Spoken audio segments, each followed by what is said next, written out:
Warning: this program contains strong language, auditory violence, and mental nudity. It is intended only for mature audiences. Listener discretion is advised.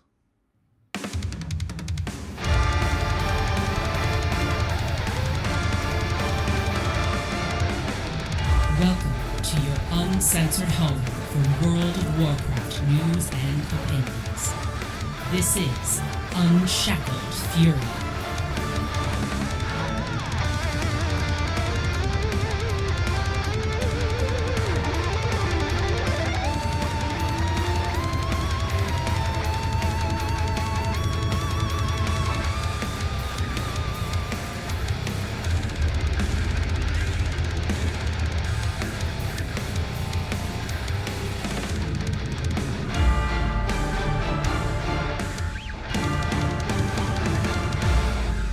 The voices have drawn us in as a new land beckons, and the time to take the fight to the enemy is now.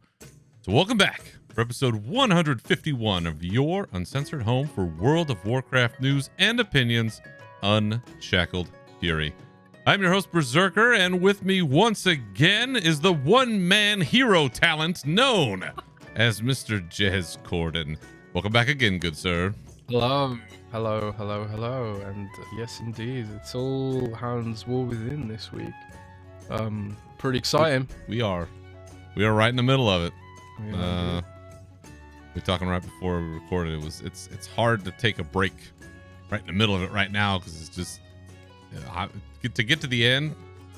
It's good, folks. It's really good. Good. So, it's so fucking good.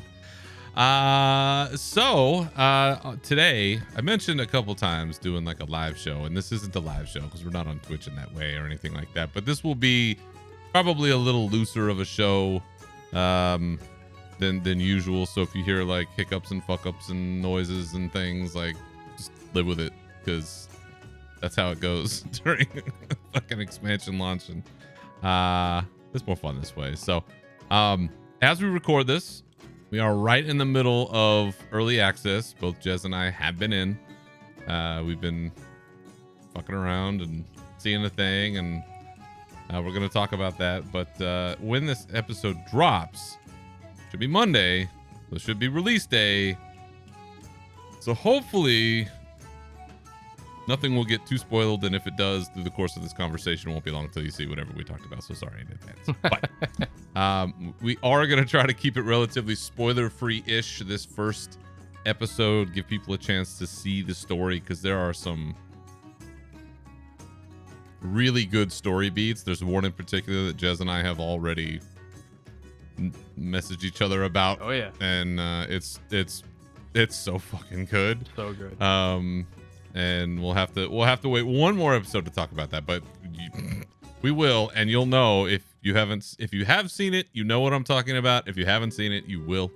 But I promised, before we get to all the good Warcraft stuff, I promised that this week I would get the metal album of the week, like back to like metal, not like, you know, a side vein or, you know, tangential or whatever. No, we're going hard and heavy, right to the heart of metaldom itself.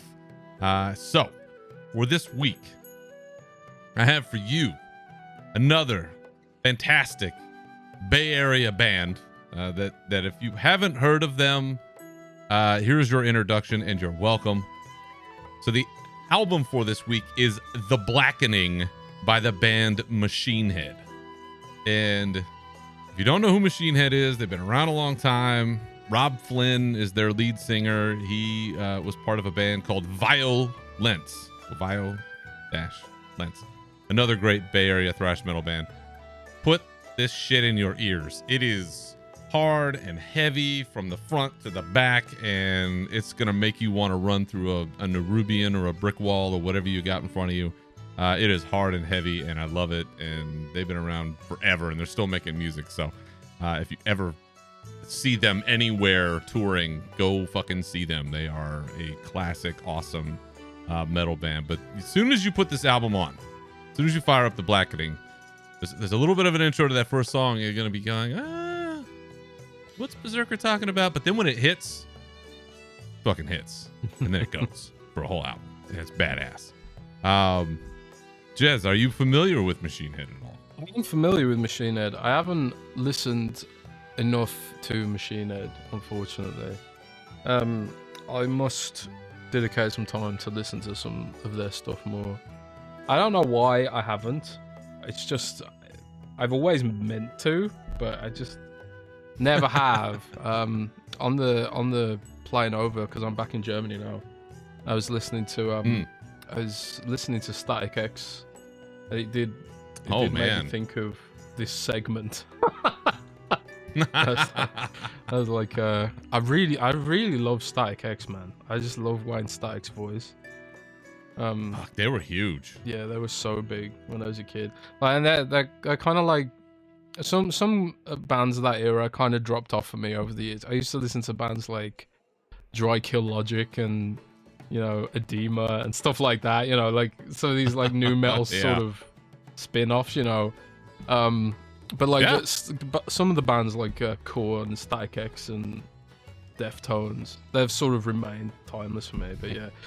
So I really need to check Machine Head out. I will endeavor to do that after this show when I get back into the ringing deeps. Maybe there it is. Battle some spiders. Oh, perfect. Did you mentioning all these bands? Did you ever get the Ozfest tours? Did they ever come anywhere near you? I don't know, honestly. I've never been to like a festival myself. Like some of the big festivals in UK include things like Download. You get fucking mega huge ones. You get the best ones. Yeah, like Glastonbury, Reading, and Leeds and stuff like that. Yeah. But I just the idea of being I'm a creature of comfort, man. The idea of being slimy and muddy in a field and with tons of drunk people just does not appeal to me, man. Just does not. It is a scene. It is a scene. There's no doubt. For one night only, like to see a band, that's great. But to do it like over the course of a whole day and then maybe 2 or 3 days if you're staying for the whole thing, especially with some of the prices, like Glastonbury, hundreds of pounds now. My mom has a ticket from Glastonbury 1, and it was like £3 or something like that. Oh my god! $5 to get in. Wow.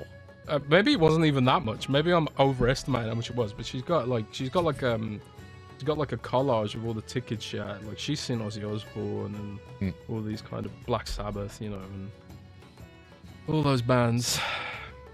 Yeah. Awesome. Yeah, they used to do 3 stages for these Ozfests, where there was the main stage, and then there was the second stage out in a parking lot somewhere, and then there'd be like a little third stage somewhere. Man, you could see all kinds of stuff. But that's funny. Static X, that was the last time I ever saw them. They did good. They were one of the openers, I think, on the main stage one of the years out here. Shoreline Amphitheater, for those in California and maybe you're near the Bay Area, Shoreline Amphitheater was the spot. But yes, for this opening week of The War Within, The Blackening by Machine Head with we're gonna throw in one more. Here's a bonus album courtesy of Jason over there at the Starting Zone. An album that's actually called The War Within by Shadows Fall, and that is also like just fucking metal up your ass from start to finish. So if you want something that's more thematic in name, there you go.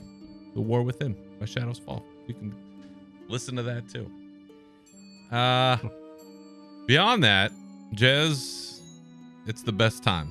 It is the best time to be a World of Warcraft player. Launch seasons are always just amazing, and the feeling that you get, I think, as a player is always wonderful. Before jumping in like officially for the opening days and leveling and doing all that kind of stuff, do you have any rituals that you do? Do you prepare anything? Do you do anything to get yourself ready? Do you stock up on something, or is it just another day at the office? Yeah, I mean, I for me, what I tend to do now is I tend to like clear all my bags out, sell my mats a few weeks before while the market's still ticking over, and get There you go. And then park my character where it needs to be. And then I kind of like try to take a break from the game before expansion drops.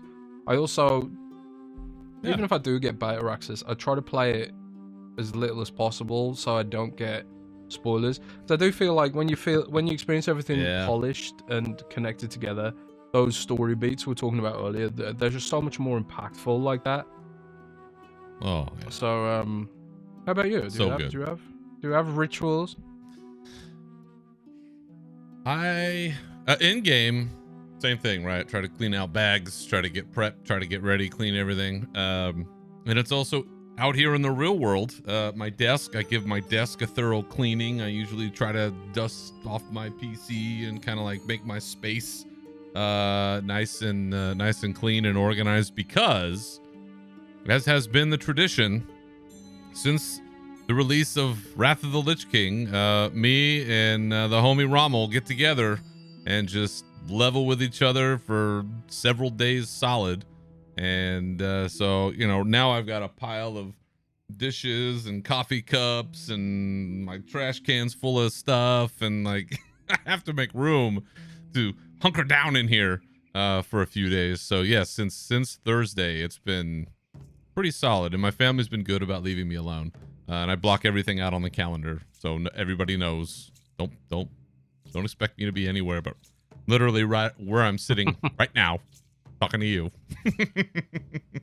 And it's still gonna be that way tonight, because luckily for me, speaking of concerts, my wife and child will be out at a concert tonight, and so I've got all night tonight to continue enjoying what we're doing. So, before we get to the expansion itself, we have a pre-patch event. We talked about this, I think, a couple of times.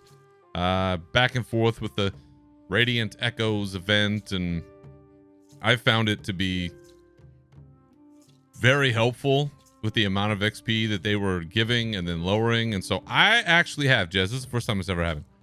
I had four max level characters going into the launch. That's never happened. Never. Ever. That's how easy it was to level with this event. Like, you go in. I noticed that people were kind of going from one single kill kind of little bubble to another single kill. Like, there was some where you had to collect things, and then there were some little sub events where you could just kill like one guy, and groups were just ping-ponging between the ones where you just had to kill like one big elite or something. And so you're just grinding out that rep and that XP to open up, okay, kill Anexia or kill the Lich King or whatever it was. And then boom, you kill that one, get a bunch of XP, then boom, we're back out killing her. And it was just a continuous circle, just nonstop, it seemed like. And I think it's still going on right now. We still got one more day. It probably will be done by the time this episode hits, but I found it to be insanely fast and quick. And I was leveling from 60 to 70 in, I don't know, less than 90 minutes. An hour? It was crazy. I'd never seen that before. Did you participate or take advantage of that at all? No, honestly, I was just, I've been very busy over the summer, I suppose, Gamescom and all that kind of stuff. So my participation in that kind of stuff was pretty minimal. I did experience it though, and also obviously my peeps were talking about it and stuff like that, but yeah, it was a godsend to those of us that don't level at all, or alts. So so the warband I just don't really ult, man. Yeah, I Demonology, I've been playing Demo Warlock since the end of Vanilla, and I've tried ulting, and I'm just like, where's my demon? Where's my demons? I try playing a hunter, and it's just like, man, this wolf just ain't hitting right. It's not hitting right for me,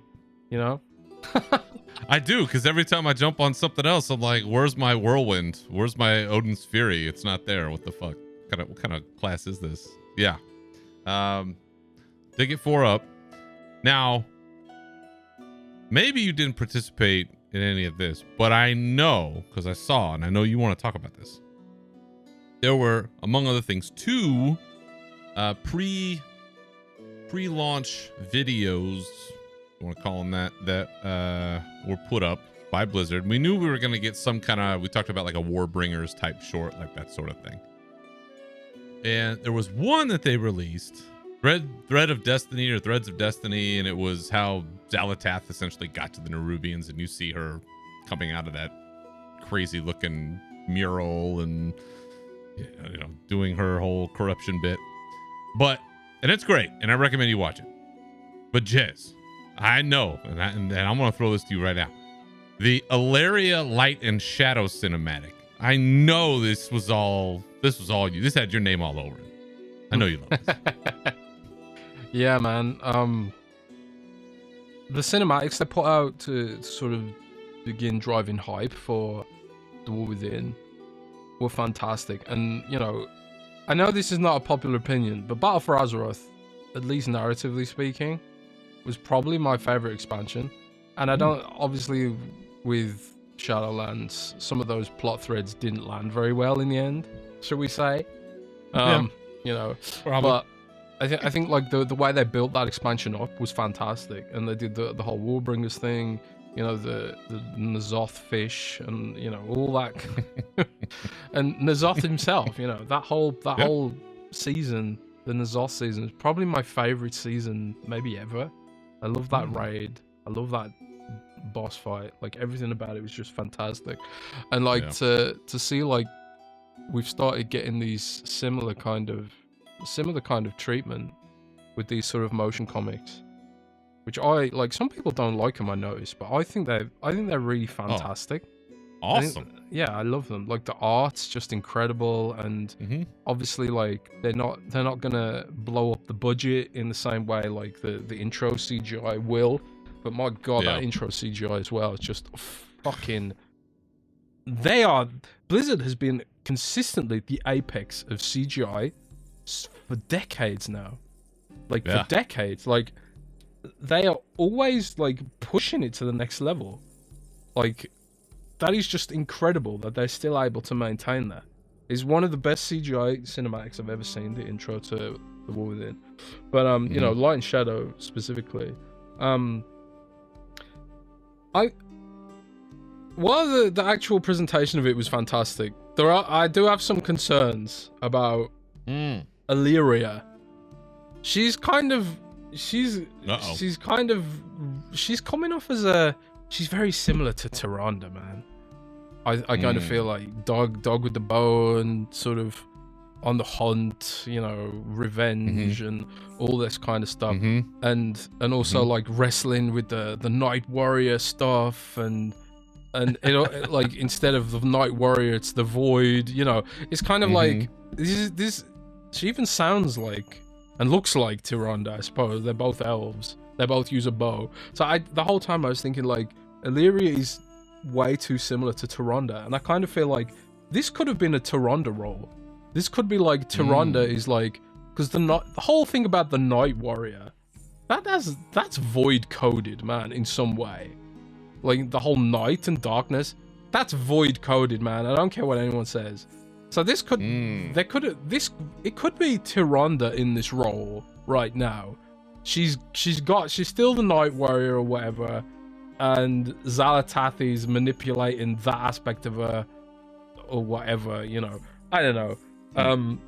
But we won't get deep into spoilers, but like Light and Shadow's been out for a while now.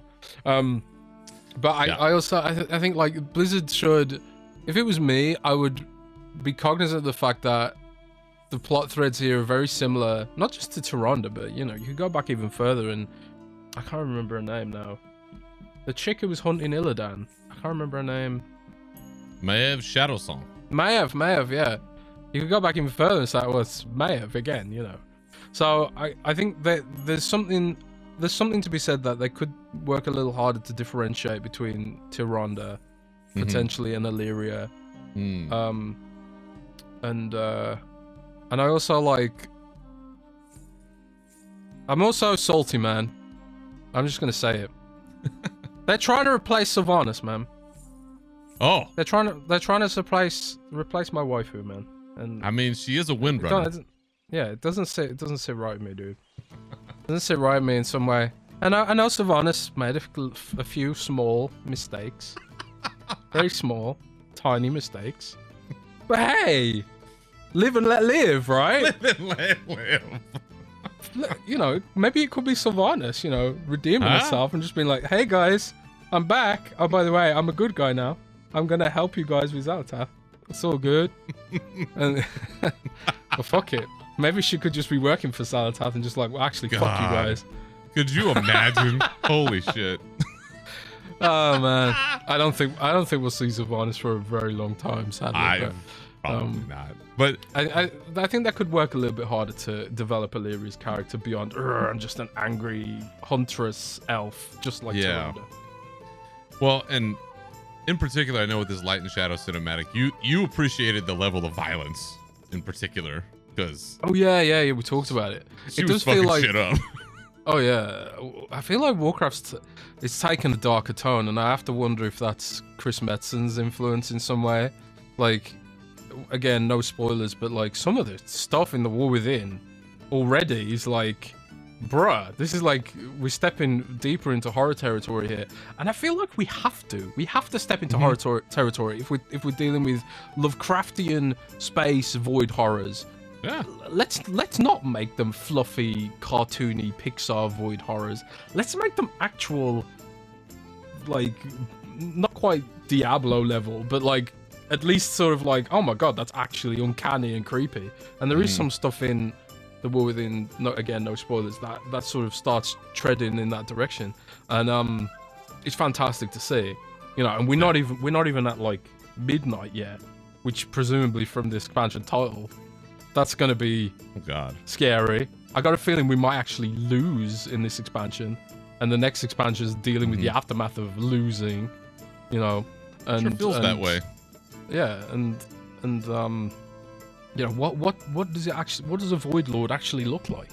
You know, they've got if the old gods look pretty terrifying in of themselves, but they're just weapons of the Void Lords. So the Void Lords have to be a next level of horrific Way. and in corrupting, and I think like some of these sort of more violent, darker story beats are sort of setting the groundwork for that, maybe. But hey, we'll see. Yeah. It's possible. If nothing else, now we understand how Illyria's like costume changed or armor changed. It was like, how does she go from the one that we've seen to the blue and the white, and she just throws all that shit in the fire. So I mean, that's one way to do it, and make a change. But yeah, again, no spoilers, but that is a through line during the campaign for sure, is Illyria and single-mindedness, and how may that affect something. You know, the interplay with Anduin and all he's got going on. Like there's a lot there. Let's talk a little bit about what it is. Remind everybody what's going on. So this Monday, August 26th, and I know there's a map and there's some times, and you have to check your local time and see when exactly things are going to launch. But finally, we're going to have the full open launch. We'll have all the zones: Isle of Dorn, Ringing Deeps, Hallowfall, Azj-Kahet. You'll have your Earthen. Let's see. You'll be able to go into the delves. You'll have hero talents once you level up. What else am I thinking of? Skywriting. We have skywriting already. A pro tip: if you don't like skywriting, which I've seen people complain about skywriting, you're all wrong. If you want static flying in Khaz-Algar, you have to just go explore everything, and I think that's the reward for exploring everything. So you still have to explore everything to get your flight. Hot tip. Let's see here. On top of that, quick rundown of dates. So early access was the 22nd. Let's see, looking at 3 p.m. Pacific time release for War Within widely on the 26th. Season 1 So that's they're splitting up Heroic again. Apparently they want to give more people time. I have mixed feelings about that. But September 10th, Season 1. So that's normal and heroic raid difficulty. Raid Finder Wing 1. Mythic 0 dungeons. Heroic seasonal dungeons. A new world boss. And PvP Season 1. So that does not start until September 10th. Then September 17th, Mythic raids finally open up. Mythic Plus dungeons open. Raid Finder Wing 2 opens. And Raid Story Mode opens. I do want to touch on that story mode.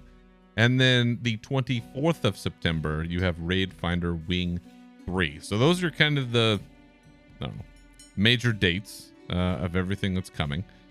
Trying to think of it. There's Season 4 Dragonflight that ends.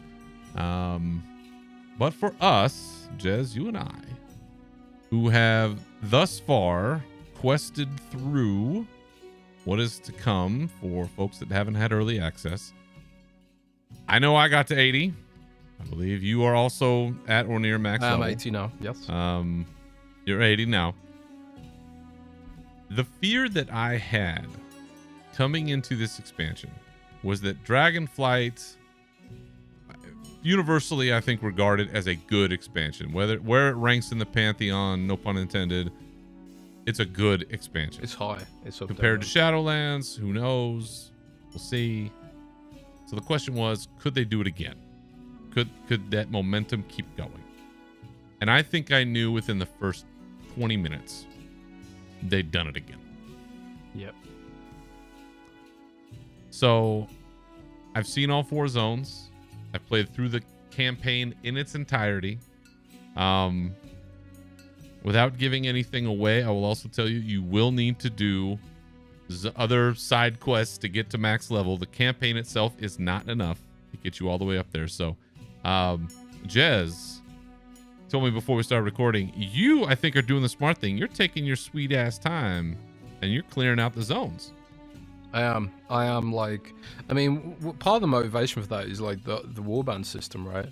So now like the renown tracks for all your characters, which is really cool. But I also I really want to get deep. I like getting deep into the lore and some of the explanations for some of this stuff, or sort of get an idea of where Blizzard's going with the story. Because I really am invested in the story of Warcraft. And like, even though like some of it's, a bit ham-fisted and sometimes doesn't work out, I also really appreciate that they have to get content out on a regular cadence. And this is as a writer, I'm a writer by trade, and I know about deadlines, and I know about quotas and having to get things out on a sometimes when you have to get things out early, quality takes a hit, right?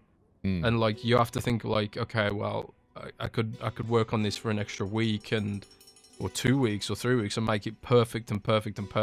Is that going to drive any extra traffic to the article? Probably not.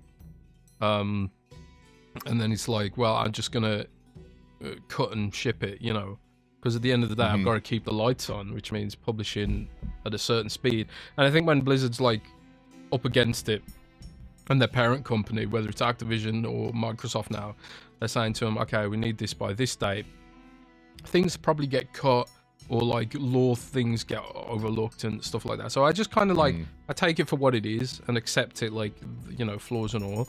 But like on that, point, it's kind of why like I'm trying to go through and experience everything they did do, because I know like how hard they've worked on all this stuff, especially now like the writing team has been sort of completely reorganized with, I can't remember his name now, but the previous architect of the story left last... Steve Denuser? Steve Denuser. He left last year, right? If I remember. Jesus, It's been a year already. And Christy Golden's got made redundant, I think. Yeah. Which sucks, but it's a new landscape in when it comes to storytelling. Obviously, Chris Metzen's there now. I think Chris Metzen said in an interview, the podcast, that he wasn't there for War Within. So like what he's been doing is fleshing out what comes after and towards and through War Within, not necessarily the start of War Within. but it does. So like what we're sort of seeing now is maybe the remnants of the story beats from the old team. But I honestly think like these remnants are pretty damn fire, you know. But on that note, I also really want to take my time because you want to absorb all the story. You also want to see the art and the zones. And often I think like, and I don't know how you feel about this, but I think like giving people flying straight away is very convenient.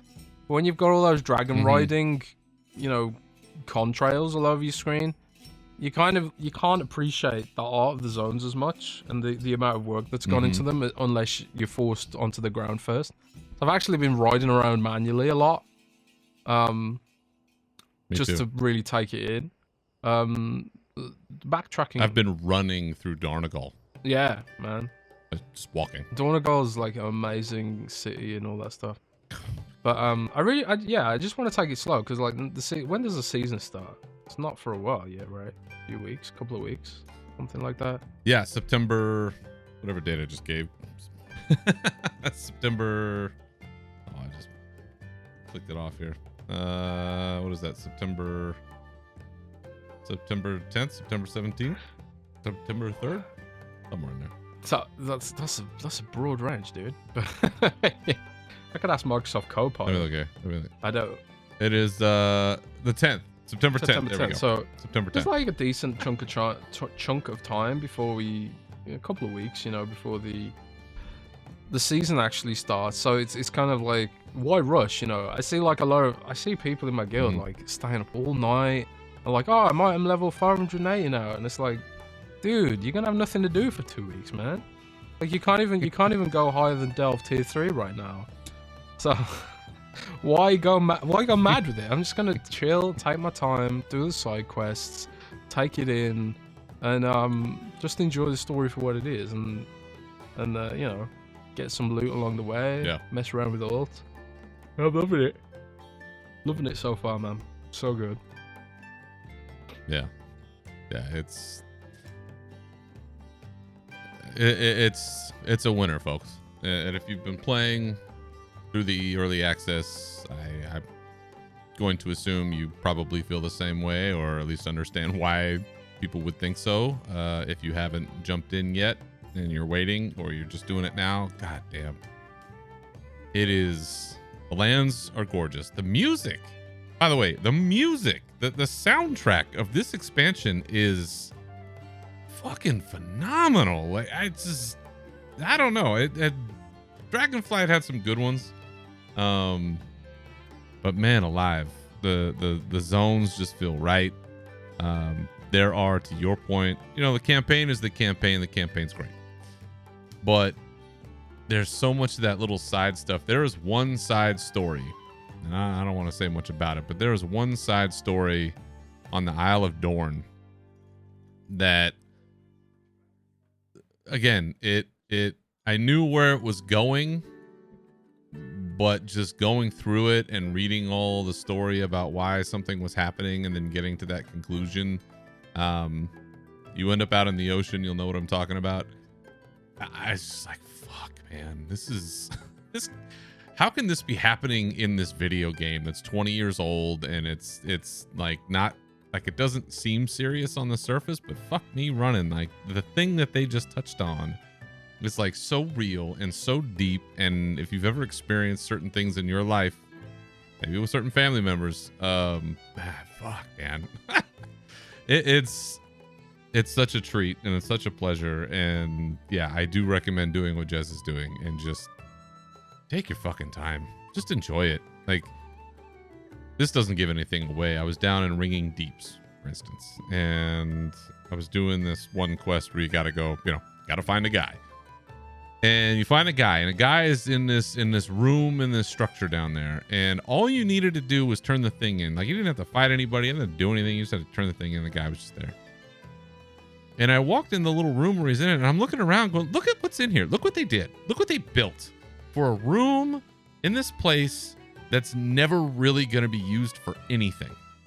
And there is stuff all over the walls and in the room, and there's like a desk, and there's tools, and there's all these things. I'm like, somebody spent a lot of time putting this together, and this is just one little room in one structure in this big ass zone in this huge expansion in this enormous world. Like, just the attention to detail is astounding to me, and the care and the love, and it's part of what makes it so fucking great, is just those little moments, those little immersive things that go on.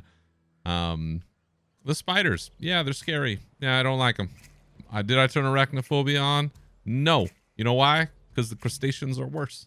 So I'm just gonna have to live with the spider people, and that's just gonna be how it's gonna be. And Dude, there's nice ones and there's mean ones. Seriously, like, they thought, like, oh, we've got a cool arachnophobia mode, and their decision was to put fucking crabs there instead. Like, crabs are almost spiders. There's literally a spider crab in real life. Armored Armored from the spider ocean. crab. And there were spider crabs in Battle for Azeroth, for example. And I'm just sitting there thinking, like, you couldn't have chosen something less creepy. Like, some of those, like, For real. like big, I don't know what you call them now. Those big lobsterish kind of mobs they have in the game have these huge, creepy, dead eye stalks. I'm thinking, you chose crabs? Yeah, surely, like, it would have been better. I don't know. They could have picked cows or something. I don't think anyone's... But then nobody would want to kill them. Yeah, I don't know. You know, my wife was like, why don't they make them like bunny rabbits and stuff? I said, because then nobody would want to kill them.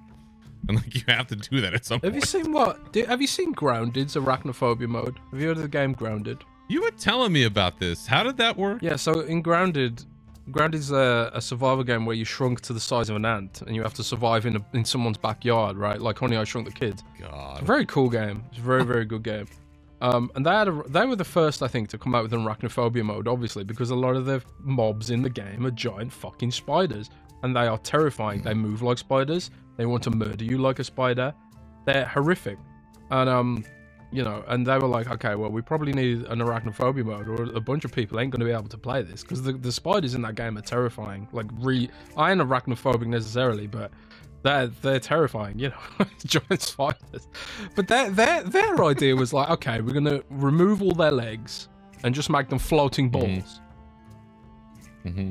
with eyes. And I was just thinking, that's pretty fucking creepy too, actually. These disembodied balls with eyes floating towards you. I don't know, man. But honestly, I don't know what I'd do. It's like you say, like, you could replace them with bunny rabbits, but then you wouldn't want to kill the bunny rabbits. Like, what do you do? I have no idea. I don't know. You can make them robots, maybe. Robot. There you go. Robot spiders are probably less spiders. scary than regular spiders. Yeah. Yeah, I think so. I don't know. Either way, I don't think I'm gonna make it work. I haven't seen any Nerubians that really look like spiders, to be honest. A lot of them don't. You've got those flying things; they don't look like spiders. Those are creepy as shit. They're those creepy, but they don't look like spiders. Ooh wee. The Anubarak kind of things, they're more like beetles than spiders. And then you've got like the sort of Dryder, half human, half spider. They don't really look like spiders either. But I don't know. The spider debates, we've run through this. It rages on. The spider debate rages on. Find out. Yeah, Ashkahet is it's fucking something. I haven't got there yet, so maybe my opinion on spiders will change when I do. But well, there's gonna be a lot of them. I'll just say that. No, I don't think I'm giving anything away by saying that. But I think with with the zones, how they put it together, brilliant. The shape of each one of them is stunning. Going into Hallowfall for the first time is like a religious experience. Like, it's something that every Warcraft player has to have at one point, is that first time that you fly in there and you just, the whole thing opens up to you and you're like, holy shit. Like, this is unlike anything I've ever seen in this game before, and it is stunning. And the people in the zone, the armor, the fucking Arathi armor is some of the greatest things I've ever seen. It's the best, one of the best sets in Warcraft, top 3 probably of all time. That's just unreal. Ringing Deeps, the story, the culmination of that story, unbelievable. Yeah, it's solid all the way through, and I can't wait to get back in and just keep banging away on my quest log and picking stuff up. And I've been enjoying the delves. It's doing what it's supposed to be doing, where, you know, it's solo content, or I mean, you can do follower dungeons now, and I did a bunch of those, and those were awesome. I did some the follower delves? dungeons and delves with my brother, because like initially, dude, I've got a bone. First of all, sidetrack. I've got a bone to pick with the fucking WoW community. I've joined like a couple of pug runs, where it's just like the tank just. Because the way and this is something Blizzard needs to fix, really. The way stat scale, right, is just completely fucked in a new expansion, and you'll get like a level 70 player who's doing 1.5 million DPS because of the way stat scale. A level 80 player is doing like 200,000 DPS, and then the level 70 player is like, oh, I'm doing way more DPS than you. It's like, first of all, shut up. It's fucking scaling. Second of all, shut up. It's normal dungeon. Third of all, you also get these tanks who have got all the stat scaling, so they will pull the whole fucking dungeon and then complain when you don't know where to go. The game isn't even out yet. We're still in early fucking access. You cannot blame people for not knowing the layout of the fucking dungeon when the game has only just fucking launched. So, yeah, I mean, if we're on YouTube, we'd be getting us demonetized right now, but then I have to remember we're not on YouTube, so I can drop F-bombs all I want. And that is just so fucking annoying. Damn right. Not Microsoft. I'm so used to yelling at Microsoft. Blizzard needs to rethink how stat scale post launch of an expansion, because it's been like this a few expansions now. It's just broken, you know. I think like it's kind of cool where you come into expansion, you decked out in all your epics from Raiden and stuff, and it's like, oh, I'm really powerful, I can one-shot the mobs and all this kind of stuff. But at the same time, it creates loads of these kind of granular problems. But indeed, so one of the cool things though is you can ditch all those annoying pugs and these edge lords and all that shit, and you can just do a nice little follower dungeon. And there ain't nobody pulling the whole dungeon in heroics, not now anyway, because heroic is taking a jump in difficulty compared to previous expansions. But yeah, you can just do a follower dungeon and just ditch all the pugs altogether, and they are really, really good. Like the AI and the AI followers are just so good. They do their damage rotations. Like the tank will run, and you know, even if you start pulling extra packs, the tank will run and try and pick them up, and they even give you directions in the dungeon. It's like, oh, we go down here, and they'll ping the map. Like, so very good. Yeah, they drop a marker. It's so good. It's crazy. But I also love the delves. Yeah, I've been doing delves with my brother. It's really cool, like, you know, bite-sized kind of content. I'm really interested in how it might affect the progression economy, I suppose. If people feel like they don't need to jump into guilds to do high-end content because they get everything from delves and whatever, I do wonder if that's going to hurt the guild raiding scene. But maybe it won't. Maybe they'll just bring in a ton of new players, and you know, a lot, because I really fundamentally believe if you're taking the time and effort to organize a guild, which is a lot of work, the rewards have to come with it, you know. And I suppose like raiders do get stuff like, you know, ahead of the curve mounts and stuff like that, but they're just palette swaps of all the mounts these days. I think like they need to be careful not to unbalance the rewards of organizing a raid guild. But that's my perspective because I'm a raider at the end of the day. But yeah, the delves are fantastic. I really love them, and the follower dungeons are great too. Really, really cool. Yeah, they've been a godsend, and I think that's something that I was talking with Rommel about this while we were leveling. It's such a different experience this time around, because this is the first time in more than a decade that I've been leveling without the impetus to be raid ready. Like I don't have a raid team anymore, so it's like just being unbound in this way is it's strange to me to be able to just go out and not think about, okay, well, I need the best and the brightest, and how do I get there, and how do I chart this course, and I gotta game this or do that or blah blah blah. And to be honest, I haven't been that good about it in recent years anyway, but this is the first time I've not really truly given a shit about it, and it's kind of strange. You're like, oh, it's a piece of 571 gear or whatever. Okay, cool. I don't know what that means, but cool. You know, for what it's worth, I believe, let's see, I'm looking here at Delve tier level 11. You can get up to 603 gear out of the Bountiful Delve reward.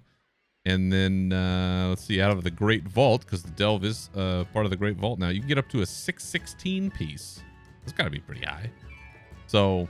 yeah, I think so. Yeah. So it's not the high. I think that's heroic. I think level, so. Which is that's the level I ride at. Makes me wonder, like, is mythic raiding going to be easier? Because one of the things you could say about WoW right now is that mythic is really, it's inaccessible to most, even quite dedicated raiders. You know, so maybe they want to get more people through mythic. Because I suppose, like, if heroic gear is more accessible, maybe you can outgear it and stuff. But I don't know. I think those super hardcore players, they need their rewards and their accolades as well, right?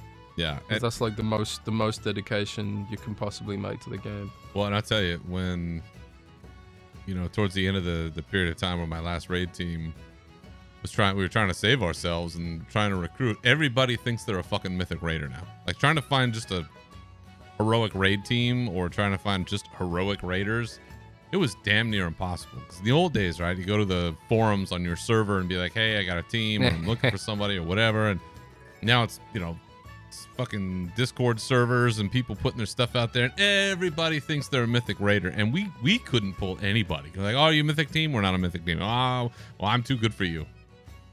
So I honestly am kind of happy to see alternative forms of challenges and gearing and stuff, just selfishly, because I'm not part of that right now, and I don't know that I'm going to be again, and I will likely never be part of a raid team the way that I was before, where it was, way back when it was, 4 nights a week or whatever it was, and it's been 2 nights a week with the team I had for the long time. And I've switched guilds, and it's a great guild, and they got a good team, but they raid too early, so I'm probably not ever really going to be able to join them in any meaningful way. So to now look at Delves as an opportunity to be challenged and to do stuff, and even just going up, like you mentioned, the third tier, seeing kind of how they're adding on different little things, kind of like the the dungeon affixes, right? There's these other little additional things that make it more challenging, and so you have to kind of game out what you're doing and think about. But the advantage is the Delves are only supposed to be 5 to 20 minute adventures, so it's not meant to take you an hour, not meant to take you super long. And even me, who's just kind of I think average in terms of skill, I've enjoyed them. Good challenge, got through them, and I can see where this will have potentially some longevity as long as you keep making new ones, because people will eventually get tired of the whatever, I think 12 that we have, and there's 3 versions of each, so plus the super secret boss or whatever that is for the 13th delve. But and they're also gonna swap out the follower you're with season over season, right? Yes. And also add, so like the super secret tier 13 boss, which is supposed to be like Mage Tower level hard, or like Warlock Green Fire Quest level hard from back in the day. That I think like the idea is that the new follower will, because that's a brand quest to kill that dude. So I think like the idea is that a new follower will bring a new quest and maybe a new tier 13 boss, maybe, or a new delve along with it. Because one of the cool things I suppose about delves is like there are these sort of like 10-minute dungeons. They could potentially make more of them quite quickly. You could even stick them in the old world. You could have a fucking delve in the Barrens, for example. You could stick a delve, I don't know, somewhere really random, like Desolus, or fucking, I don't know. There's a Felwood cave somewhere that needs exploring. Yeah, Deadwind Pass or something like that. There it is. I know, but there's a lot of cool locations in WoW that like you could add a delve to without upsetting the lore of the zone, like, or even expanding on the lore of the zone. Like for example, here's one I think: Stockades could be a fucking delve. Yeah, Make Stockades a delve. that's a good. You could also add like you could do city delves like Ragefire Chasm in Orgrimmar. You could do a delve in the Undercity where it's like, oh, this part of the Undercity is still fucked up by the Blight explosion. Go in and clear it out or something. You could do all sorts of shit with delves. It's a really exciting system. It's like the inverse of Torghast, which was just like, okay, we've got this fucking depressing vertical cemetery basically. Yeah. And you know, and I loved the idea of Torghast. It just did not land. Agreed. But this feels like Torghast unleashed in a good way. I think, yeah, man. It's a shame because I feel like I should have. I think something like Torghast maybe works in a Diablo or something, but I think like WoW, you need a bit more variety maybe. Like when you're playing Diablo, all you're doing really is looking at your damage numbers. You're not really looking at anything else. But when you're playing like WoW, I think like the environment, because you are like, it's like a third-person camera perspective. I think the environment does play a big role in making you feel like whether or not you're doing a chore or not, I think. But yeah, I'm really excited for Delves. I think the features landed really well. But one thing, I suppose, to segue into another topic, if you're down with it. Yeah. One thing I don't think's landing that well is hero talents. And I don't know if you agree with me on this, but like the hero talent stuff, I'm really iffy about right now. And I say this as a Demonology Warlock who has very, very good fun hero talents. You got one of the best ones. Yeah, I got one of the best ones. And it's like, I can summon a Pit Lord for God's sake now. You know, I wanted to summon a Pit Lord since vanilla, and they've let me do it now. I'm loving it. Yeah. But this is exactly why I'm concerned about it, because I see some of the other talent trees and they're just lame. There's just nothing there. There's like no extra graphics. There's no extra variety. There's no flashiness, and there's no. It clearly feels like you can just tell they went really hard with Diabolist Demonology spec, and some of the other specs are just like, we ain't got a clue what to do. And this is like when it goes back to what I was saying earlier about like having to rush things out, you know, to meet a deadline. I think hero talents is absolutely one of the things that should not have been rushed out. I think they should have been tied to the class rules in some way. I think it's weird that we just we're suddenly heroes now and we suddenly can learn all these abilities. Some of the hero talents have big lore implications. Like why is my hunter now using shadow magic? There's no explanation for that. So you could have tied that to the class rules, and it would have been a cool way to bring back class rules, even if it was just like literally a 5-minute quest, lore beat. You know, that people would have loved that, and also it would have gave them more context. And B, a lot of the hero talents just feel like they're underbaked and need more fleshing out, maybe even need to be fully reworked, because I think like we're going to end up in a situation where it's like Covenant again, where people feel like, I love the aesthetic of this hero talent spec, but I'm forced to use this hero talent spec because of the extra 2 or 3% DPS that it's going to give me. And I think we're going to end up with Covenant again. I think a lot of this stuff could have been an extra talent tree row. But I don't know. I don't know how do you feel about it? How has the warrior talents been working out? I think you're dead on. Because the one I always think of, the warlocks getting to summon demons and pit lords and like that's one. The Death Knights, you get the 4 horsemen. Yes. Fucking riding out onto the field of battle to help you. That is some badass shit, right? Go look at the Fury Slayer tree. There's nothing. It's boring. It's stat boosts basically, and it's like you know what should happen is I should have some kind of buff that when some right mix of shit happens, that like the spirit of Varian Wrynn like comes over me, or if you're Horde, it should be the spirit of Varrock Sourfang like comes down and like I don't know is shrouding you as you beat the shit out of someone. Like that would be badass. Like that would be amazing. and there is nothing like that for Fury for Slayer. Now, for the Mountain Thane, there is some cool shit where there's like lightning and you're like blowing people up with, you know, that kind of stuff. Now that one's fleshed out a little bit more. I'll give them that. The Mountain Thane one, thematically cooler. Slayer, nothing. There is nothing. Like I am shocked. Yeah. Still. I mean, that it got out this way when, like, yeah, you have these other specs that have some really amazing class stuff. When I interviewed Blizzard about this concern back in, was it May? I think it was May. And they made the point to me that some people might not want flashy. So part of me wonders if like they've intentionally given one talent tree flashy and another one not flashy. So people who prefer because some people like pick glyphs, for example, where they reduce the shadow form, or they pick a glyph which gets rid of Moonkin form, you know, stuff like that, right? So maybe their thought process was, we need each one to have a flashy and a not flashy, but at the same time, it just feels like now you just sort of, you know, again, it's sort of like, what if I want to play? I don't want to be a Mountain Thane because that's more of a dwarf thing. What if I want to be a Slayer because I'm an orc? Right. And for example, like yeah, I mean, how many warriors of old could you pick, or like the Classall, the warrior Classall, the, you know, the Vrykul, you know, the spirit of Vrykul, like coming down, and you know, there could be a million different things that you could pick. Well, they could just ramp up the blood effects if you're a Slayer. You know, like like you hit the mob and then like huge chunks of flesh fly off or something like that. I don't know. Yes. I was exactly. I was watching some of the Monster Hunter Wild streams. Like some of the new abilities you get in that are just crazy. Like you jump on the monster's back and then like dig your sword into them and there's blood flying everywhere.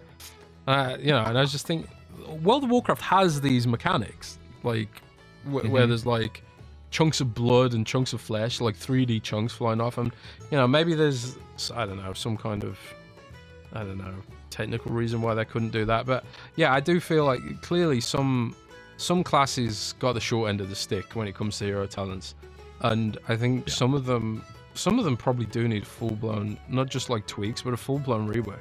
Like the druid ones, for example, if you're a druid, you got two picks. They're both elf themed. Yeah, like if you're a resto druid, they're both elf themed. So if you're a troll, you're a troll druid. Sorry, you're now an elf. You're a keeper of the grove, which is fucking elf, or the other one, which is elf, which is makes me feel sick as a you know, as a horde. Like imagine this: you burnt their home down. You're a troll. Say you're a troll and you're role playing a forest troll, and now you're being forced to be an elf, bro.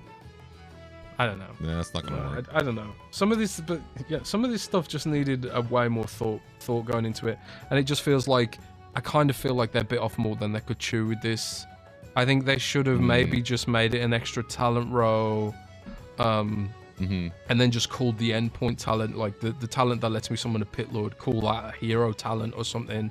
And dude, maybe even like, I don't know, give me an ultimate meter or something like Overwatch that builds up and then I hit the button and a pit lord comes out. You know, because like then at least it would be balanced, you know, without, because one of the things I think they really wanted to do with this hero talent system, they didn't want to give people extra complexity or extra buttons to press. A lot of the abilities are passive. Fair. And I get that, especially as a Demonology Warlock, I get that. You know, like I remember in Cataclysm, I think Demonology Warlock had like something like 14 keybinds they had to piano out to do their damage rotation. But yeah, it was wild, man. But I get that. But at the same time, like that's why like something like an ultimate ability, which almost comes through like a trinket or something, I think that could have given you the flavor of what they're going for with some of this stuff without leaving some classes out in the lurch and making it too time intensive, because it does feel like they just ran out of time on some of this shit. Like some of the hero talents didn't come through till very late in the beta, and they didn't get much time to be reworked. Like the Warlock stuff was reworked a lot, and I can tell someone at Blizzard really likes playing Warlocks right now, because Warlocks get a lot of attention. There was times when they didn't get a lot of attention, but they get a lot of attention now, and you can see which classes don't get attention. Monks, for example, ain't nobody at Blizzard playing a monk. Clearly, you know. But I don't know. So that's my rant on hero talents. No, I think you're touching on something, because part of it is it's new and there's going to be more iteration on it. I think. I hope sure. so. You know, as you're saying all this, I'm thinking about this. I'm like, you know, I'm always talking about warrior stuff and, you know, how much, you know, jazzed I was about Slayer and this and that. And I think the problem is, Jazz, is that there's only like 3 people that listen to this podcast. And like, I probably need to be going out on the forums. Maybe if I wrote this shit out on the forums and was like, listen, Blizzard, I need the spirit of Varian Wrynn to take over my body as my hero talent or something. Like, I need to feel like there is something cool going on, because right now, in my spec, in my hero talents, I feel no different. The only thing that makes me feel any different or cooler about being a warrior right now is my transmog, which I got some good ones and it's rad and I'm happy about it, but ability wise, I've had the same spear for 3 expansions now. So, like, all right, cool. You know, I love it. I'll keep it. But no, I one of the questions I had here was sort of like highs and lows, right, for the expansion so far, and I do think that it does feel like, I don't know, the underdeveloped appendage at the moment, where everything else is just humming. Everything else feels so good, looks good. The rollout was great. The intro quest even rolled out a few minutes early for early access. So, I mean, it's been pretty fucking smooth. But this does feel like the one thing. So, yeah. Well, we'll see. I'm sure they'll keep iterating on it. They'll have to. Because once the raids hit, then people will complain about this tuning and that tuning and this thing and that thing. And, you know, there's all these half patches or, you know, sub patches we're doing now, so they can add things or change things, or like, oh, now we came across these people and these people learned this thing. I'm like, oh shit, that's cool, you know, something like that. But the other thing that I was thinking about, just speaking of raids, and I did mention this earlier, is you know, there's going to be a story mode now. Oh yeah, for the raids. Which, again, we'll see what happens. But for those of us that don't have raid teams anymore, or like you are stuck and not progressing, whatever it is, this sounds like it will be an opportunity to see the last encounter in a raid, and it's designed for groups of 1 to 10. So you could go in solo and see the last encounter of a raid, so you can play through that by yourself and see how does the story continue or resolve or whatever. And a huge fan of this, if for no other reason, again, selfishly, just so I can see something that I probably wouldn't have been able to see ordinarily. But 2, oftentimes there's a quest that has to do with killing that last boss, and unless you have a team, you're not going to see it, or you got to do LFR, and that's a whole nest of vipers. So it just, being able to take it into your own hands, again, like the delves, like the follower dungeons, like all of these sorts of things where they're catering now more towards people like myself who, you know, are just me or me and one other person. Fucking love it, man. I absolutely love it. And we'll see what happens, because it's not going to come out for a few weeks, but I'm really looking forward to that. I think it's going to be cool. It could be cool. I don't know. What about you? Yeah, so I noticed a lot of the dungeons have a story mode aspect to them. Like when you finish the main quest beats around or near a lot of the dungeons, some of the main characters, they'll walk into the dungeon with you and you'll do some story stuff there. I noticed more so than ever, which is really cool.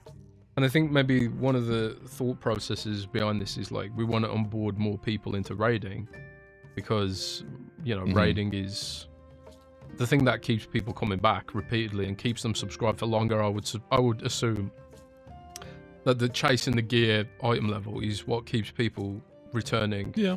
And I think they probably want more casual players to tap into that, which is why we've got delves now, and we've got delves being attached to the weekly, what do you call it, the vault. So I think like the story modes are probably a good thing. It's give you a taste of the raid, and it's not like raids haven't been completely inaccessible to players anyway, because you can do an LFR and it's virtually brain dead in LFR anyway. But I think like the cool in so many ways, but like follower dungeons, now you'll be able to experience the story beats of the raid without having to deal with the pugs in LFR. You know, running ahead, jumping around, all that kind of stuff. So I think it's a good thing. You know, I think it's really cool that they are doing it this way. And it'll also elevate WoW's story, I think, and get more people invested in that aspect of it as well. So yeah, I'm all for it at the end of the day, because I think like if anyone's sort of precious about it, I mean like, oh, only raiders should get to see it. I'm just like, well, that ship sailed when they added LFR, and they added LFR like what, 10 years ago, something like that. So the ship is well sailed on, you know, only raiders having access to the story and stuff.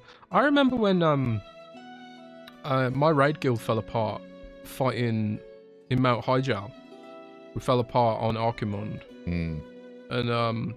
And then like I didn't have a raid guild for ages. I just couldn't find one for whatever reason. So like I think I took a break, and like I missed out all of the story beats with Illidan. And I was, you know, Black Temple. I missed the whole tier. And I was really sad because it was like, you know, I'd fan of Illidan since Warcraft 3 and all that kind of stuff.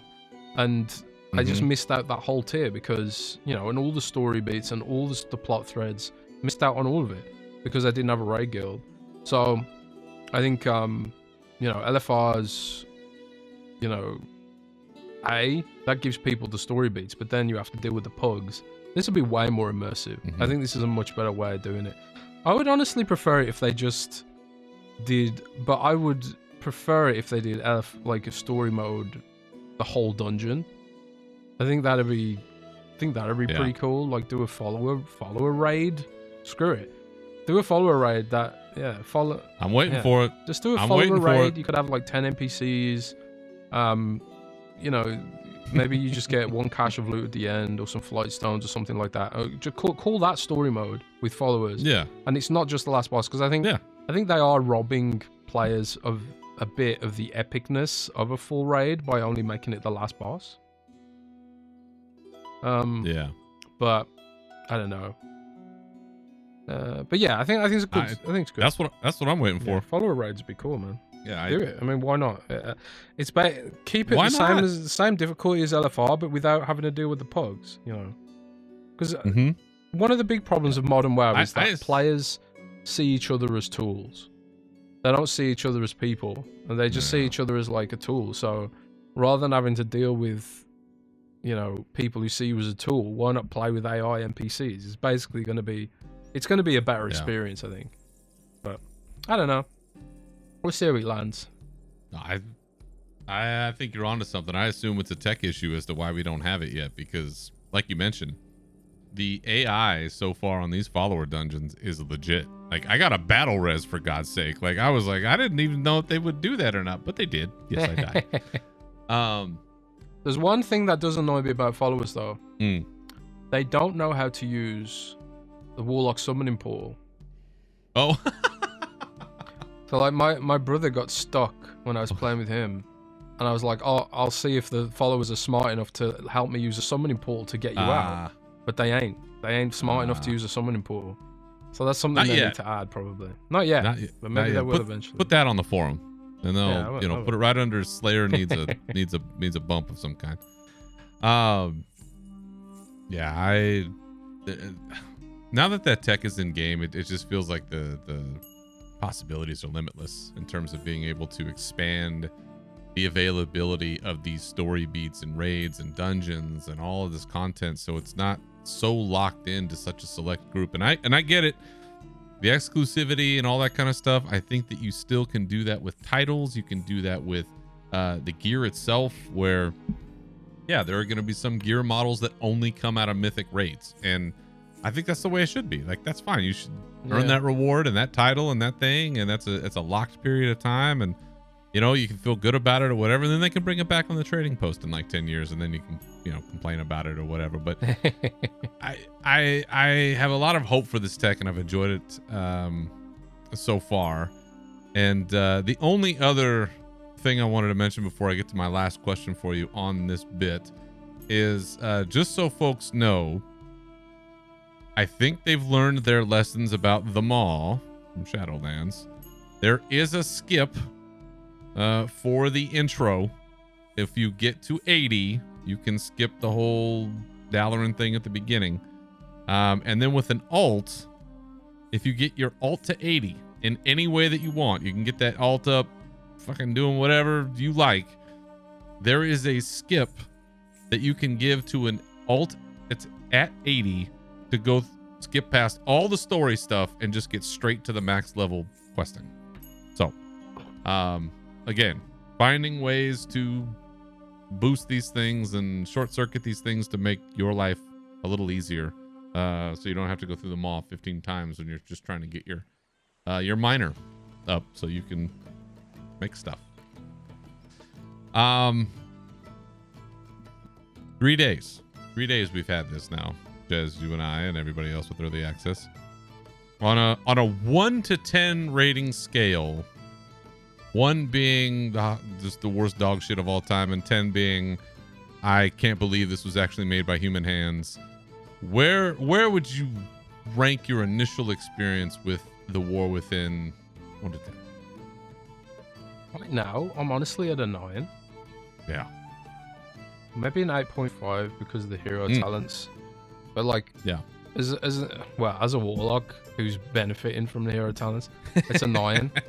When I think about emotions and empathy for others, then an 8.5. I think I gave Dragonflight an 8. And I gave Shadowlands 6, I think. I'm reviewing this for Metacritic at the moment. Yeah. I think I gave Shadowlands like a 6 or a 7. And I don't think I was reviewing games when Battle for Azeroth came out. But yeah, right now I'm at like, I don't know. Well, this is an issue, right? We can't give 8.5 on Windows Central. So because of tech issues. So I've got to give it an 8 or a 9. I think right now I'm at an 8 probably, because I think the hero talents are underbaked, and they're a core feature of. They're going to be a core feature of the gameplay loop. But like the art, I'm probably being a bit harsh, but I'm always a bit harsh on Blizzard because I love the game so much. So it's the art's amazing, the music's amazing, the story beats have been fucking amazing, the characters are really good. I wanted to hate Dagran, but I kind of don't. I know. I hate the Alliance-centric story, but I think the reason this expansion is Alliance-centric is because the next expansion is going to be Horde-centric. It's all northern eastern kingdoms. It's going to be all Blood Elves. It's going to be all Forsaken. So probably with a dash of Arathi in there. So I suppose Worgen will be thrown in there somewhere as well. Hopefully we get to kill them, but whatever. But there's going to be a lot of Horde in the next expansion, I think. But honestly, for years, like the game was Horde-centric for years and years and years and years and years. It was always for the Horde everything, Horde. So it's kind of like, again, when I throw in that empathy, I'm kind of glad that the Alliance is getting a bit more spotlight in recent times. No complaints here. But yeah, I'd probably give it an 8. But we'll see like how the hero talents develop and get iterated on, and then we'll see if that number doesn't go up to a 9. Yeah. Yeah. All good points. Yeah, I really wanted to hate everybody's new boyfriend Dagran, but you know what? He ends up being kind of solid. So yeah, all right, let's go. Yeah, it's the first thought that I had, and I think this is one of the things I messaged you, is like they've done it again. They've done it again because they are in a stride right now. The Team 2, Warcraft, whatever you want to call them, Warcraft team. I mean, they are just in the middle of a run right now, which I don't know how long they can sustain it, but enjoy the shit out of this right now because it is some of the best work that they've ever done. You know, again, the art, the music, all those kinds of things, they're always great, and they always do a wonderful job. But all of the main stories, side stories, little events, just the treasures, the fun shit you find, it's just, there's all these things in there that really make the experience just fun. Like, that's the point of it all. It's supposed to be fun. That's why we do all of this. It's not for fame or fortune or money and, you know, real world prizes for the most part. It's because it's fun.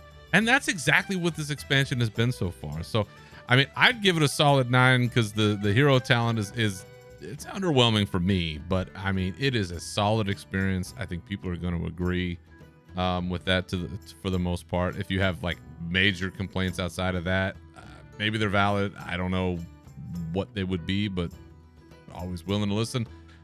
We haven't seen the Earthen yet.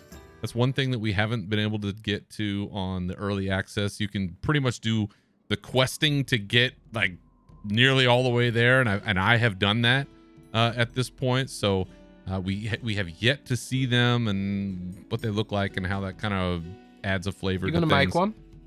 Hell yeah! You thought about what class? Like, you need to ask. Another warrior? Fuck yeah! What? Oh man. Yeah. I was actually going back and forth. Do I race change my warlock to an earthen? Because like one of their crystal patterns is purple. And I was thinking like, well, those could be soul shards that I've stabbed into myself. That's badass. That's badass, right? But yeah, I don't know. I think I might actually branch out. Maybe try. You know, I've never played. I've never played warrior beyond like level 10. Never done it. So maybe now this is the time. This is the time to try a warrior out. This is the time and the place and the race and the space and other things that rhyme. It's you know, warriors are old school, man. That's why we're available to everybody. It's straightforward. It's simple. Throw on a shield and a sword. Grab a big sword. Grab a couple swords. Grab a couple smaller swords. Grab whatever you got and just start banging away. It's you know, it's just old school ass whooping. That's all it is. Some of the earthen classes are weird, man. Like I haven't like there can be shaman, which I guess makes sense because of the earth stuff. But I haven't seen like any real. Well, I suppose like they use lightning and stuff as well, the storm dwarves. But there's also like why can they be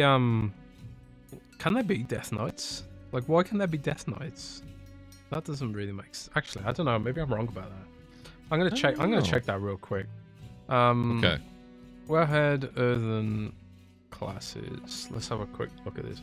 One thing that they can be death knights. So like, why can they be death knights? Like, they're gonna have to explain that because are earthen even technically alive? They're made of rock, and you know.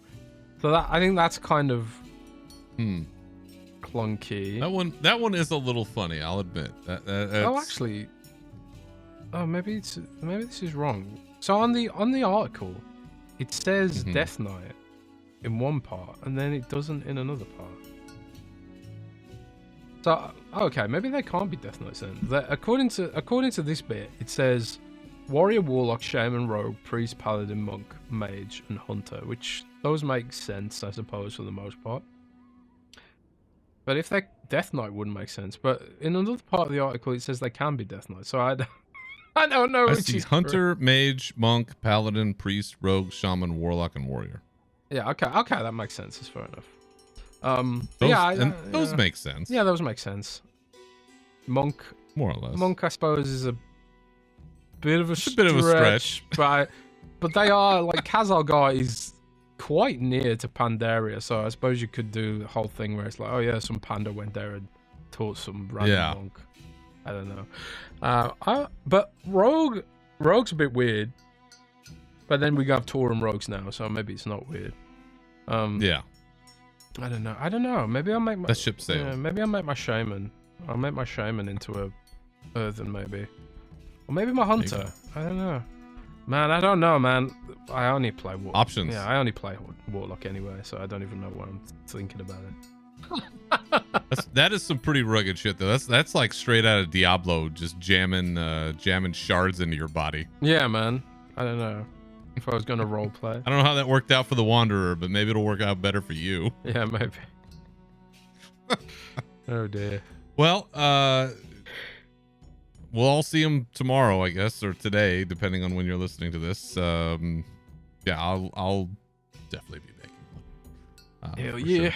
But that is, for the most part, your rundown about what to expect, or what we've had happen so far in this early access period, which, you know, you brought up last time that people had kind of, like, the fervor had kind of died down about, oh, early access and that's good or bad or whatever. And then I have noticed, though, during this early access period that people have been getting pissed off again. One, because people are going out there and posting spoilers like in trade chat. Oh, and no. Stuff. Which, I mean, listen, this stuff, as soon as this stuff hits Wowhead, anybody could do that, early access or not. Like, I don't know that that's necessarily because of early access, but I'm sure it did encourage some people. I did see a lot of comments about the haves and have-nots, and again, I'll be very clear about this. Blizzard, in their infinite kindness to me, sent me both a code for the, you know, Epic Edition or whatever, and they did also send me a collector's edition. So I didn't have to pay for any of this, even though my wife did already get me a collector's edition for my birthday, and so maybe a friend got the other one. So, you know, I was going to get in anyway. So, but I have seen some commentary pushing back on early access. For us as players that got in, it's been smooth. I think Blizzard thinks it's been smooth. So I have a feeling this is probably going to be the way of the future. It also breaks up the leveling flow, so you have fewer people coming in at once. You probably have more people coming in Monday, but you did break it up a little bit. So to follow up on your point, Jez, it does sound like there's been a few hurt feelings the past few days, but yeah, I've made the most of it. I don't know. What are you gonna do? So that's your rundown. That's what we got. That's what's been going on. That's what we've been seeing. Spoiler free. We will be talking story beats and spoilers on future episodes, though. So just fair warning, if you haven't gone through at least the campaign, you know, in the next few weeks, listen, we're gonna be talking about stuff, and that's just how that goes. Because, like I said, there's some things Jez and I got to talk about, and I think we're using all of our strength not to talk about them right now. That's just kind of how that goes. In the meantime, my personal lord and savior, Chris Metzen, who, you know, reappeared and is now part of the Warcraft team again and is out there vibing and doing his thing and creating stories, and it's just, the world feels better with Chris Metzen at the helm once again. The World of Warcraft team did release an interview with him as a Wowcast with Scott Johnson of the Instance podcast fame. And in it, of course, always good to hear Chris. I'm still getting used to the bald head, but other than that, love seeing him, hearing that voice. He is the man. He talked a bit about the war within and beyond, and I do encourage people to actually like go and listen to this whole thing. But one of the things that struck me was he was talking about things in terms of like patch 11, which we're on now, you know, the 11, 12, 13 being the last Titan. He was talking about how they're mapping things currently out to 17. So that's 6 expansions beyond where we're at right now. That's incredible. That's bonkers. Thinking about I'll be in my mid-40s by then. I'm gonna, bro, you know how close I'm gonna be to retirement by the time that comes around? Like, I don't even want to think about how fucking old I'm gonna be. What are you talking about? You're in your late 20s, right? Oh, of course. Yeah, I'm perpetually 27, 28. I mean, man. well, and he's older than I am, so I'm sure that they're looking at this going, man, this is the long haul. But I love that they're already telling us, and this is listen, and I'm gonna get to something else here in a second. There's a reason why I think they don't want Chris Metzen out there talking that much, because he says too much. Oh yeah, and it's one of the reasons we've always loved him, is that he talks to, it's like do you ever watch Botchamania? You know what that is? No. It's a wrestling a YouTube channel. Anyway, they always have a segment called "You Talk Too Much," and it's Chris Metzen. Like he's always going off and saying stuff. But I do appreciate, for instance, that he talked about how they are charting that course to, there's this trilogy, and then I don't know, is there another trilogy after this? Is there a pair of stories that come after this? Are we ever going to get a solo expansion, self-contained ever again? Or are they all going to be these mega arcs of things like that leads you to a lot of questions? He also implied that Xal'atath's going to be around for a while, which Xal'atath. If Xal'atath's the end boss of this expansion, we ain't killing her. It's going to be an Azara thing where she gets away or something. So, like, if Xal'atath isn't the boss of this expansion, then who? And then how many expansions are we going to be chasing Xal'atath? It's... When does a Ridicron come back? Yeah. When the dude from Shadowlands that everyone come back? I can never remember his name. Who? What's his name now? The vampire dude. Sire Denathrius? Denathrius. When does Denathrius come back? When does Gallywix come back? When does Gallywix come back? Well, you already brought her up. When does Azshara come back? Azshara. She's mega powerful too, Yes. Way. Right? And she wants power. She's power mad. And you think Xal'atath and Azshara would be at least thick as thieves, aligned in some way. I don't Somewhere. know. So much. What about Illidan? Is Sargeras dead? Or well, what? So I'm glad you mentioned this, because folks, in this interview, I'm gonna play a little clip here. Chris Metzen was asked about that sword, and here's what he had to say about it. Will I be expected to walk in Quest 1 and yank the sword from the planet? Oh, that's an interesting one. I would say to that, I'm glad you brought that up. Actually, the sword, the resolution of the sword that we started with at BlizzCon, actually, that's a 13 thing. We're going to build to that, and it's a doozy. One does not simply yank a sword from Azeroth. I would even say you are not prepared for that moment, and leave it at that. But it is a 13 issue. So, how many expansions is 13? What are we on now? That's Last Titan. Oh my god. So, somewhere out there, again, these threads, they talk about all these things that are hanging around out there, and we know that he's out there with the Pantheon and doing whatever the fuck it is that Illidan's doing. He is the last Titan. Is Illidan the last Titan? No, Sargeras. The Sargeras is still out there. The issue with Sargeras was always that he couldn't fully manifest in Azeroth because he was so far away.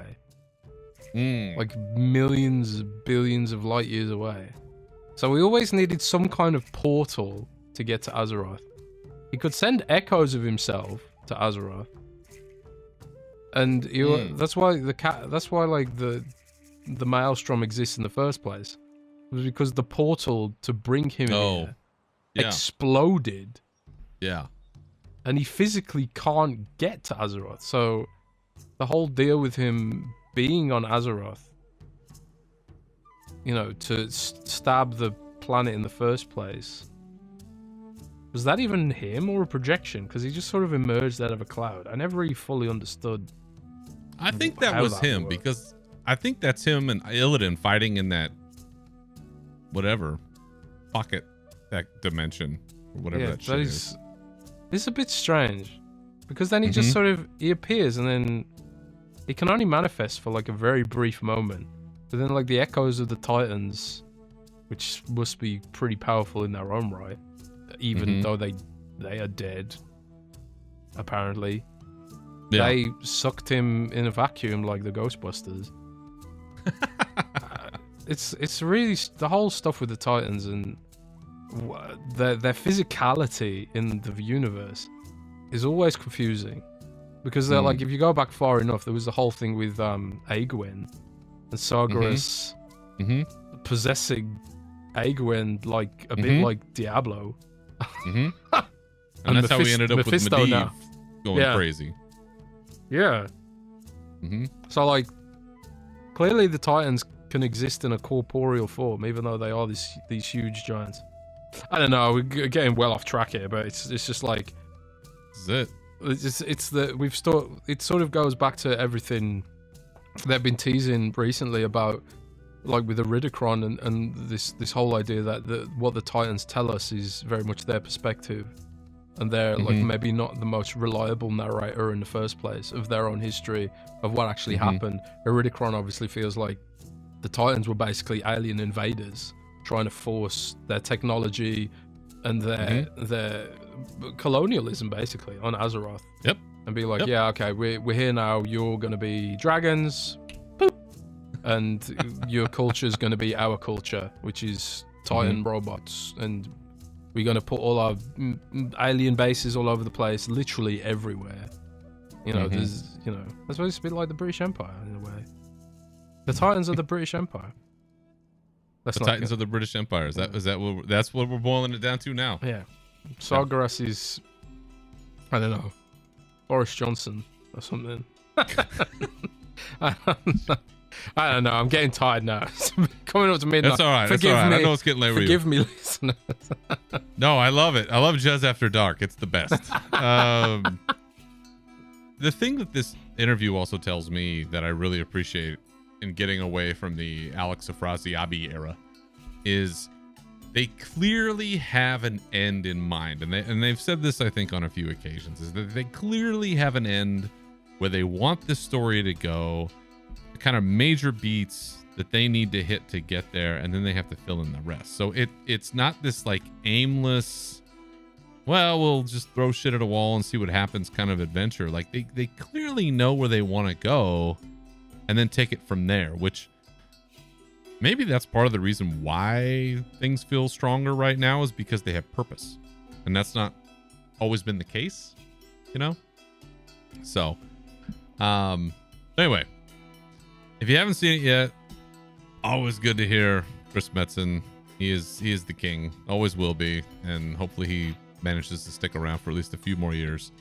One of the kind of funny, interesting, I guess, side issues with this is I mentioned that the interview was conducted by Scott Johnson of the Instance podcast fame, and I assume if you're listening to this podcast that you know what the Instance is, because it was like one of the OG World of Warcraft podcasts. Like it started, around when Warcraft was new, and it's one of the original ones that's been around forever. And what's kind of funny to me is seeing the reception to the return of the Instance podcast in conjunction with this interview, because it's been gone for several years. Scott Johnson decided not to continue doing it at a certain point and then brought it back.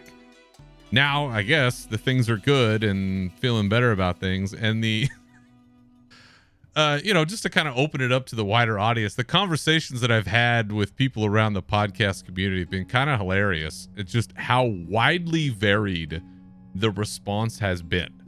Where, on one hand, I think as a listener, I think there's a lot of listeners that are like, yay, the Instance is back. It's the original Warcraft podcast. And fuck, the thing went straight to #1 on the chart. Like there's you can look at, video game podcast rankings, and it went straight to #1 in the US, like in one day.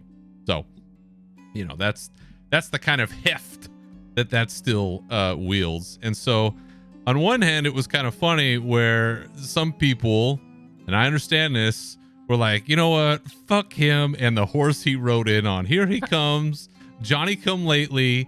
Things are good now, and now you come in and you're swinging your your Chris Metzen connection around and talking about how you're going to get all these interviews now. And you've been talking to Blizzard PR and, you know, we can't get shit for our place. And then the other side of it is when I've talked to people like, oh, boohoo, gives a shit. It's just like, it's so funny being part of this community because I get it. I totally understand the frustration where I'll admit it. For our show, for this show, I have tried to get so many interviews and have gotten completely shut out. The one time that I got in on the interview with Ian Hazzikostas, man, I wasn't even supposed to be there. That was supposed to be somebody else. And I got lucky.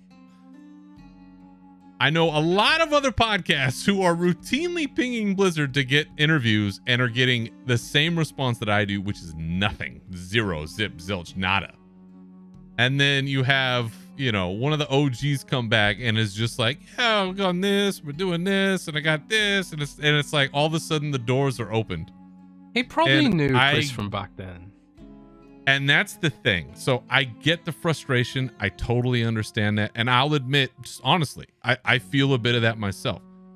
This is about relationships. Oh, yeah. Because definitely. it's as true here as it is in any industry, anywhere. Relationships mean everything. And when you've got Chris Metzen and a former co-host that works at Blizzard, and you know all these other people from way back in the day and they're still around, like, that's always going to open a door for you that nobody else is going to have. Like, you have the biggest gun possible with Metzen, like, in your back pocket. So, you know, it's kind of funny to see it. And, you know, hopefully someday we'll get somebody here, you know, on this show that wants to be interviewed, and we'll give them a fair shake and a good time. And, you know, Jez, I'm looking at you because I know that, you know, you're the man in the know, that can hopefully one of these days, wrangle somebody for us. Not too much pressure. But we're going to keep trying, to get somebody here. But anyway, I just thought it's kind of funny just to see the wide range of reactions amongst the podcast community. But speaking of your day job, and this is kind of one of the last things I've got here before we head out, is Gamescom. You mentioned Gamescom. Gamescom happened. It did happen. And Blizzard did have a presence there. No major announcements, major announcements. But the first thing that I wanted to hit on, and then you can kind of fill us in on the rest of anything that you might have, is they mentioned something called Warcraft Direct, which is not a BlizzCon, which is not a BlizzCon line. It's something else entirely that they didn't really expound upon. Do you know anything about this, or can you describe anything about this to the audience about what this may entail? Well, this kind of comes from the whole Nintendo Direct thing, right? I think, like, a lot of people really love the Nintendo Direct format, and it's basically just Nintendo, no bull, just sort of play by play, here's what you need to know kind of thing, in a sort of longer format. So Microsoft adopted this a few years ago as well, because everyone was just like, stop doing these long interviews, you know, we'd rather have, you know, interviews here and there, but then actually just give us the data like, you know, Nintendo Direct. So Microsoft started doing these developer directs, they call them, and they drop these around January. Usually, there's like the last 2 years have been a developer direct in January, and it's just like Microsoft, maybe developers narrating some raw gameplay and just giving you the blow by blow kind of thing.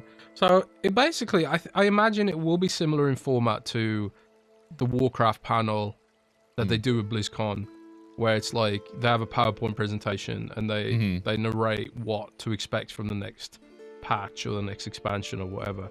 But I do have a feeling this expansion cycle is going to be shorter than usual. Okay. I think like one of the things Blizzard's always been trying to do since the Activision era was get down to a yearly expansion cadence.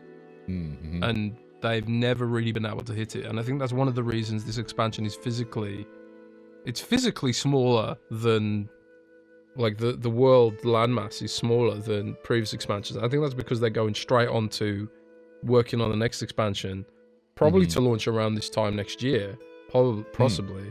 And maybe we get like two raid tiers out of this one. In theory, the next expansion will be easy to make because it is the Northern Eastern Kingdom. So I imagine it's going to be everything north of the Spandalfan. I was gonna say like Arathi Highlands on up. Yeah, probably. Arathi Highlands up, I think. So like they'll have to. The terrain mapping will be there, but they'll probably be like up leveling everything. So like Silverpine Forest, your Hillsbrad, your Hinterlands, your Plaguelands. I wonder what they're gonna do with Plaguelands, man, and the Ghostlands, and then redo all of Quel'Thalas, and then redo the Forest Trolls, and there's actually quite a lot of stuff they need to do there, really, to get it modernized, because a lot of that stuff is like, especially like the Ghostlands and Quel'Thalas, that's all like Burning Legion content. Hasn't been touched since Burning Legion. Zulaman, I suppose, will be like a dungeon or something. Are the Forest Trolls even still there? Are they going to be allies now? I don't know. All that kind of stuff. So, like, this is because last time we saw Western Plaguelands, it was recovering, and maybe it's completely recovered now, and maybe Eastern Plaguelands still a bit fucked. I mean, Stratholme's presumably still going to be fucked, I would imagine. I don't know, man. Again, Eternally haunted, but getting off track again. So I suppose, like, I can't even remember what the original discussion point was now. Come to think of it. talking about Warcraft Direct and what might. Yeah, so Warcraft Direct. I suppose like what they'll announce there is like the next raid tier, and then probably also give a roadmap leading into the next expansion. Maybe tease the next expansion, because I do think they wanna make this more rapid fire, probably, or a bunch of expectations and stuff like that. Or maybe I'm wrong. Maybe it will be more traditional, like 2 year, 1 year and a half. Because when did Dragonflight come out? Is it? Was a little less than 2 years, because wasn't it? It was spring, wasn't it? No. I thought it was like November. I thought it was like November of 22. No, I have no perception of time anymore. So yeah, so maybe 1 year is maybe too much, but maybe they'll talk about how like the next 2 tiers, and maybe like give some teasers for Midnight and what to expect there as well.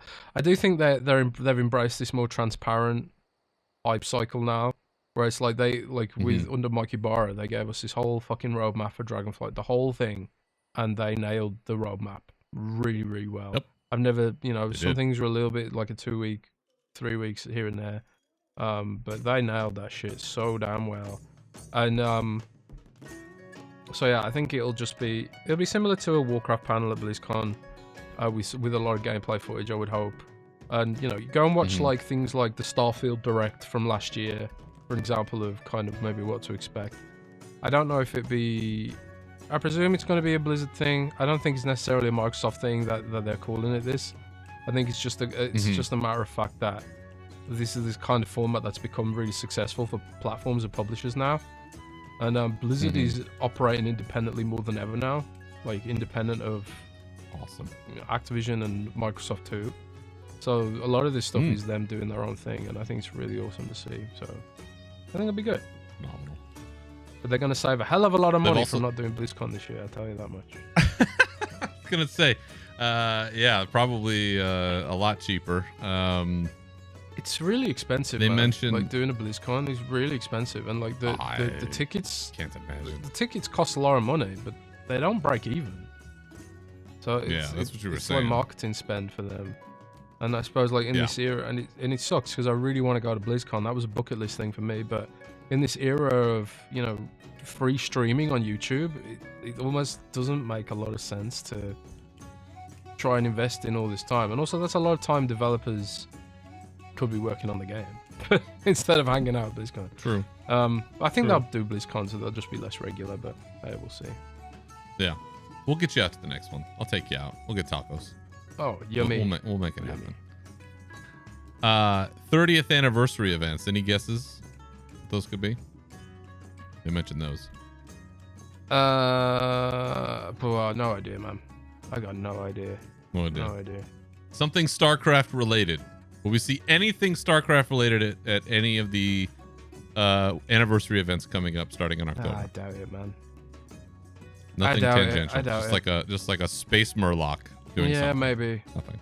I think I've got this. I've had hints that StarCraft is coming back in some form. but I have no idea what that's gonna look like. No idea. All right, we'll save it. We'll save it. So yes, don't know a whole lot about this just yet. Apparently we have anniversary events that are going to start in October. There's supposed to be a bunch of surprises. They did mention Overwatch 2 having some Warcraft crossover, and they did show a Sylvanas Windrunner skin for Widowmaker. So kind of cool there to see them pushing that art. So we'll see what happens, but it'll be coming right around the corner. Very last thing, because this is the end of August. I'm not going to do a full trading post ratings. I just want to say, if you look in there at the trading post this month, there are some unbelievable swords and stormhammers that you must get the transmog for. They are the most unbelievable. That's what I'm talking about. That's why he's here, me. That's why he's the GOAT. The GOAT. The GOAT. They are the goats. You have to get the goats. That's what you gotta do. All right. I think we've done enough damage for this episode. For those who don't already know, where can the good people find you on the internet, Jez? You can find me right here on Unshackled Fury, but also on Xbox 2 podcast on YouTube, and also on windowscentral.com. There it is. My thanks to you, sir, for joining me once again, and my thanks to all of you for listening. And remember, you can always follow me and the show on Twitter at BerserkerRage and Unshackled_Fury, on Blue Sky at Berserker and Unshackled Fury, as well as on Twitch at Unshackled Fury and Real Berserker.